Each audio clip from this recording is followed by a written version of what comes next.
अस्सलाम वालेकुम। आप देख रहे हैं पाक सिंह 24 न्यूज़। मैं हूं आपकी होस्ट शुमाइला खान। कराची से रिपोर्ट कर रहे हैं bureau chief Karachi division Ali Asad Rajput. Deputy commissioner ज़िला कोरंगी की हिदायत पर क्रिसमस के हवाले से मुकामी हॉल में इजलास हुआ। इजलास की सदारत एडिशनल डिप्टी कमिश्नर मोहम्मद नवाज़ कलोड़ ने की।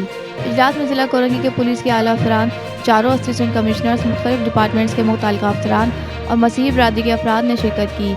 इजलास में आए हुए अफराद ने अपने अपने मसाइल से एडिशनल डिप्टी कमिश्नर को आगाह किया।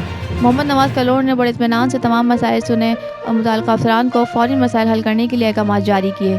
एडिशनल डिप्टी कमिश्नर मोहम्मद नवाज़ कलोड़ ने पाक सिंह 24 न्यूज़ से बात करते हुए कहा कि हमारे तमाम इदारे मुतहर्रिक हैं, आप लोगों के जो भी मसाइल हैं इंशाअल्लाह फ़ौरी हल किए जाएंगे। मैं अपने तमाम अफसरान को भी पाबंद करता हूँ कि वो अपनी ड्यूटी बखूबी अंजाम दें। बसूरत दीगर गफलत बरतने वालों से सख्ती से निपटा जाएगा।